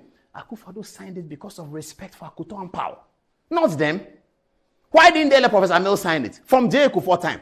Why didn't let J. Kufuor sign it? Why didn't let Professor Mills? John Mahama. It was respect for Anthony Akoto Ampao, Akufo-Addo's long-time friend and forever partner. It was respect for Akoto because Akoto joined the race and went to Akufo-Addo and said, my brother, this thing you have to sign. It was respect for Akoto Ampao and Akufo-Addo's own reading of the law and his relationship with the media and the fact that he himself is a newspaper owner. And Akufo-Addo had always considered himself a lawyer and a journalist. That's why the Statesman was set up. And he spent a lot of money on the Statesman. That's why he always considered himself a lawyer and a journalist. When he was running Adu Boy's campaign, he was the publisher. So because of that, anything journalism, Akufo-Addo has a very soft spot relationship with journalism. He was the one who went to Parliament to repeal the criminal libel law. Those of you who are young, Linda Ofori-Kwafo, if you were not listening that time, that's Akufo-Addo went to repeal the criminal libel law. They came on radio. Akufo-Addo must sign that. Now RTI is signed. You've gone to buy cars, bulletproof cars with taxpayers' money. 36 million Ghana cedis. You used to buy cars. How did you procure the thing? Come and answer. 5 months. Linda Ofori-Kwafo and Kisi Ajaben, they are hiding in Imanote's house. Linda Ofori-Kwafo and Kisi Ajaben, they are hiding in Imanote's house. We are going to smoke. Oh, you see the thing that Zoomline people used to spray the rodents? When they punch, the rodents are coming out. Yes, we are going to spray them out. Anti-corruption, corruption, anti-corruption. We write concerning the topic as provided above. We write to your office requesting information in answer to the following. On the 2nd day of September 2021, did the Office of the Special Prosecutor send or cause to be sent a request to the Ministry of Finance and Economic Planning titled Application for Commencement Warrant, unquote, requesting funds for the purchase of certain cars to the tune of 29 million Ghana cedis? If yes, was the said request approved by the Ministry of Finance and Economic Planning? Okay. If yes, were the funds disbursed by the Ministry of Finance and Economic Planning? 4. If the said funds were disbursed, what procurement process was adopted in the purchase of the cars by the Office of the Special Prosecutor? 5. If the said funds were disbursed, what company, agent, or entity was engaged to provide the said vehicles to the Office of the Special Prosecutor? If yes, are the cars being used as at the 11th of December 2023? They are afraid to answer the question. They think that we are joking. We count on your prompt response concerning so and so and so. Please, where is the date of our letter? Is it dated here? Yes, our letter is dated 11th December 2023. We are in April, January, February, March, April. 4 months. Linda Ofori-Kwafo, who was screaming on top of her voice that Akufo-Addo should pass the RTI bill has refused to answer this question. 4 whole months, 1, 2, 3, 4. Nikki said, they are dodging, and they are hiding in Imanote's house. We will push them, we'll spray them like the way Zoomline has been spraying the rodents. We'll spray them out. They're hiding there. Okay, so what is our next step, viewers? Just to do fidelity to the process, we are now going to apply. This is what the law says. The head of this is Act 989 and Section 1 thereof. Section 33 of the Right to Information, Act 989. So this is 33(1). Okay, so Section 33 and 1. The head of the public institution to whom a request for internal review is made shall, as soon as reasonably practicable, but in any event within 15 days of receipt of the request, make a decision and notify the applicant of that decision in writing. Except as otherwise provided in this act, a person aggrieved by a decision of the information officer of a public institution may submit an application for internal review of that decision to the head of the public institution. Okay, so at this stage, we are reporting Kisi Agyabin and Linda Oforie-Kwafo to the RTI Commission. The RTI Commission will make a determination on what we are saying, and then they will decide to contact them. If they don't work, they will surcharge them and give us the money. Once the surcharge happens, and the OSP pays, Kisi Agyabin will have, by dereliction of duty, by violating a public law, caused and occasioned financial loss to the office of the OSP. It is coming. He is joking with this process. He doesn't know that this process could become his Waterloo.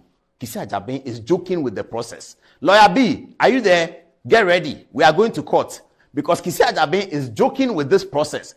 It is in his interest to quickly answer the question. If he jokes with this process, it will become his Waterloo. Tell him I said it. We have been here for 25 years. Tell him I said it. When he was in the school he went to, St. Peter's or something, we were already here. When he was doing SSS, we were already here. We are still here. We respect him. Life is not about longevity. Life is about impact. So we respect him. We don't have any problem. But respecting him doesn't mean he can violate the laws. As for Linda Oforie-Kwafo, we don't even know whether we respect her or not. Maybe we do. We think we do. But some things can be annoying, viewers. When you're in the country for long and you see these things. Linda Oforie-Kwafo, they've passed the RCI law. You are chairman or special prosecutor. You go and buy cars without procurement process. And they call themselves paragons of virtue. These people, they call themselves paragons of virtue because they have not been in elected office. They are not minister, they are not deputy minister, so they are not corrupt. Who told you that? We are going to catch you. You are not minister, you are not deputy minister, so you are not corrupt. You are a paragon of virtue. Somebody who goes to GFA and collects all the money there and is still talking. We will see. The report is ready. Alrighty. Oh, we are 11 o'clock. Okay. What are we going to do? We're going to do the law, isn't it? Okay. We're going to do. I don't know whether we'll have time to do a producer. These days, they say I should try and close at just soon after 11. So I'm trying to obey. Text messages now. Do you have some text messages for us? I'll start with Ella. Ella, what are people saying? All right. It seems everybody has a lot to say, especially about this issue. This is from Junior Akbar. He says, the earlier we talk about this man, the earlier we forget about him, because the special prosecutor has not fought about corruption. He is a disgrace to the nation. What kind of special prosecutor is this? Kofi says, interesting days ahead. When is next week coming? I am excited for the next conversation. This one is from Ofe. He says, Kisi Agyabin is the main reason why when the clarion call is made to Mother Ghana, the youth of Mother Ghana is utterly dangerous. The youth of Ghana should be disappointed in Kisi. All right, so this is from our friends at the Blue Jeans Energy Drink. They said that Blue Jeans Energy Drink has been on the Ghanaian market for over 20 years. We already know what it does for the body. It contains vitamins and nutrients like vitamin B2, B3, B6, B12, as well as taurine, which is known to boost your strength and energy, as well as promote higher performance and endurance. Blue Jeans Energy Drink has been tested and tried. It is indeed the best. Blue Jeans Energy Drink is for the bold, active men and women. So go on and grab a cold can and empower your day from all shops nationwide. Clement Hansford. Congratulations to King Otumfuo Osei Tutu II. George Bwampong says that he's Anas's boy. We have Akwesi Champon saying, Paul, do you perchance know where Kofi Wayo is? Lastly, from Clement again, Martin Amido and Honorable Kennedy Ejapon said a lot about this guy, Kisi Ejabing, and it has all come to pass. Fati. All right.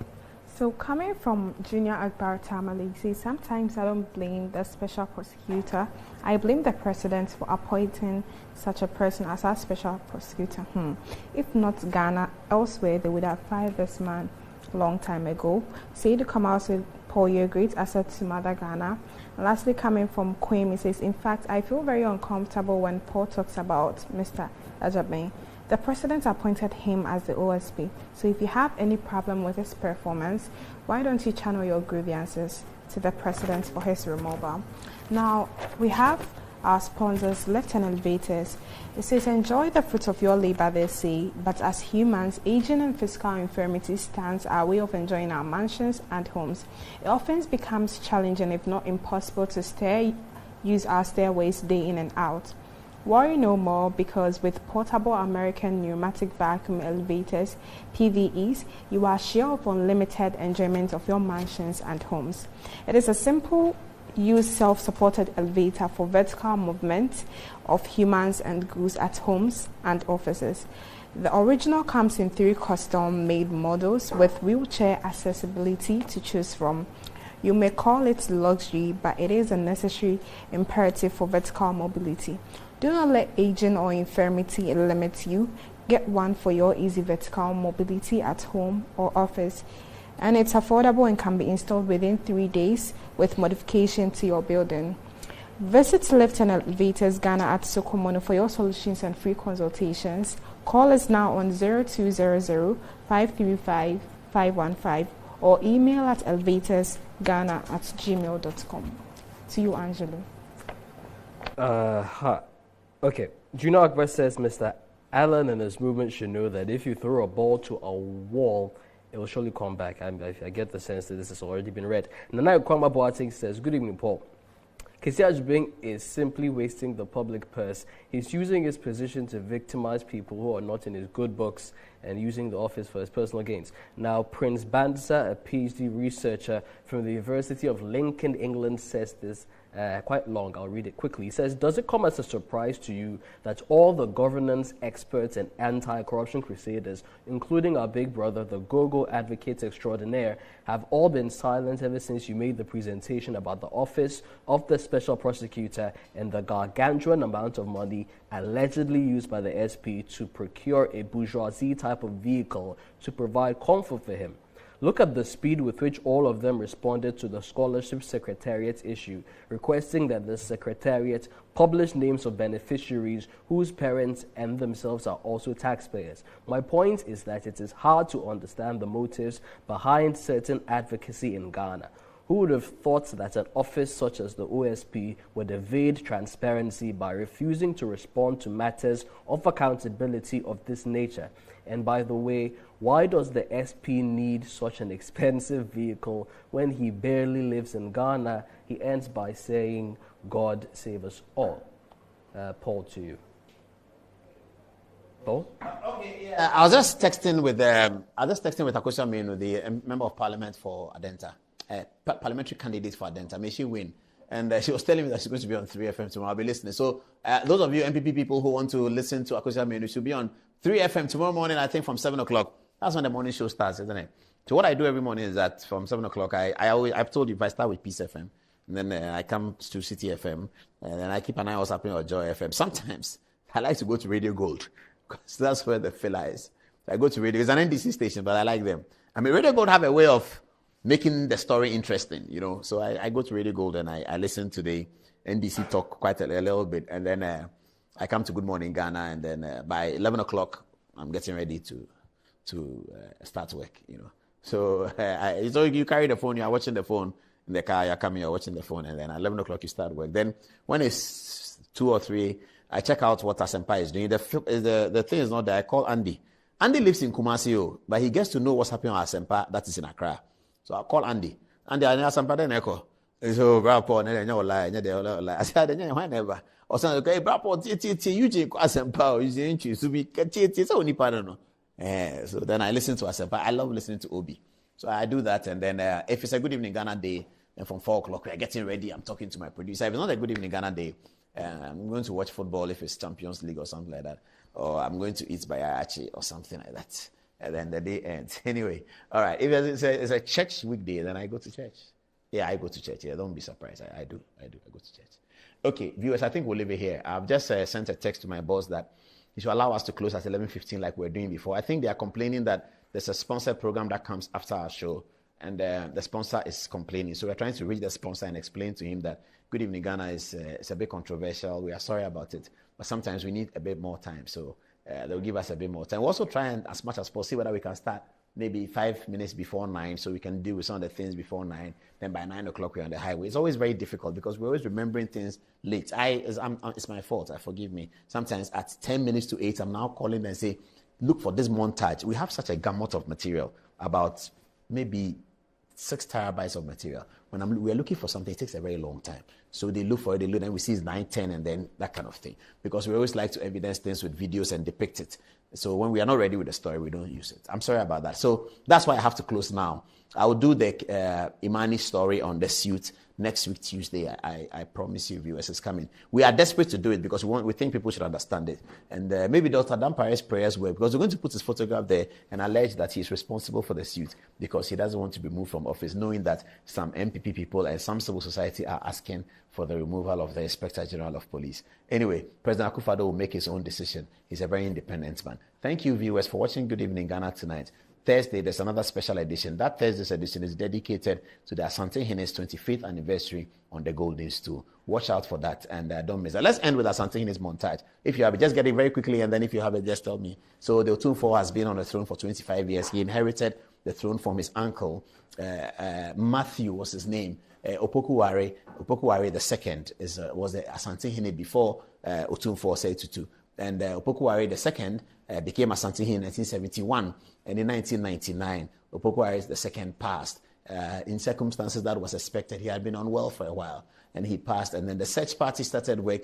And the Bema Kwekudia, as he then was decided by the Asantehene. And he was nominated on the 29th of April, or he was inaugurated on the 29th of April, where he took the sword that had been held by Komfanoche, had been held by Osei-Tutu I, had been held by Ntim Jakari, had been held by Prempeh I. It was held 300 years later by Bema Kwekudia at the Menchia Palace, and he sworn in. This is 25 years ago on 29th April. That happens to be this week Friday, and on Thursday, we'll give you a big Asantehene story towards the event. Watch out for that.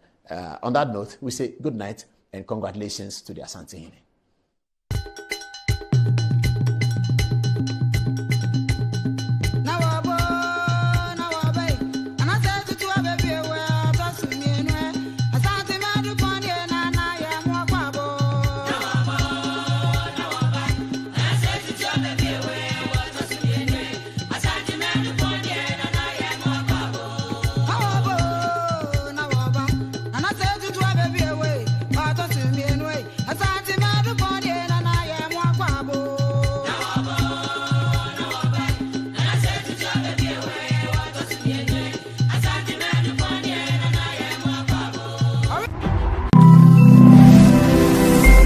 Metro TV, insightful and inspiring moments. Has Christianity always been one of the religions in the world to you? Oh, hallelujah. Christianity is not a religion, neither is it a joining of a church and doing the Christian things like praying and giving and so on. Hallelujah. Christianity is the outworking of God's own kind of life received into the spirit of a man. Whoa! This divine life in the heart of a man makes him righteous, keeps him healthy, divinely guided in life, prosperous and victorious. It gives you the ability to enjoy intimate fellowship with the Father and have dominion on this earth. Hallelujah. This is what awaits you if you will wholeheartedly believe that Jesus is the Son of God raised from the dead and personally confess him as the Lord of your life. Glory to God. Hallelujah. Join Dr. David Binder on the Good Life Devotion every Monday to Friday on this channel and receive truth that will usher you into exhibiting the divine life.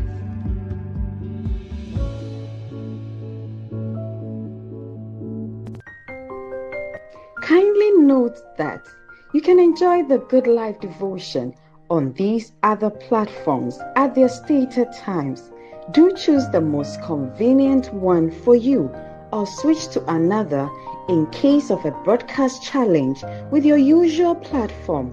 By all means, don't miss the Good Life devotion any day. Now, welcome to today's episode with Dr. David Bindan. Wow. Praise the Lord. Hallelujah. How are you doing? And so far, how are you doing in this week's discussion? I welcome you to today's special episode of our favorite Good Life devotion. And as we always tell you, if today is your first time, relax. We're going to have a cruise in the teaching of God's word, the truth of it.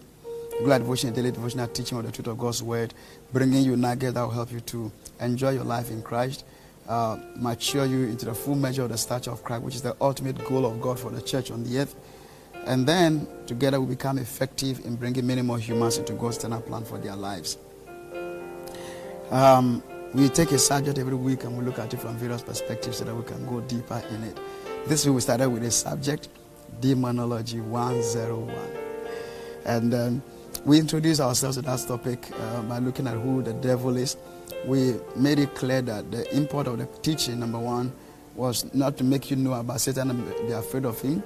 Number two, it was to ensure that Satan and his demonic activity ceases to be the main big deal in your life. It's not good if you're a Christian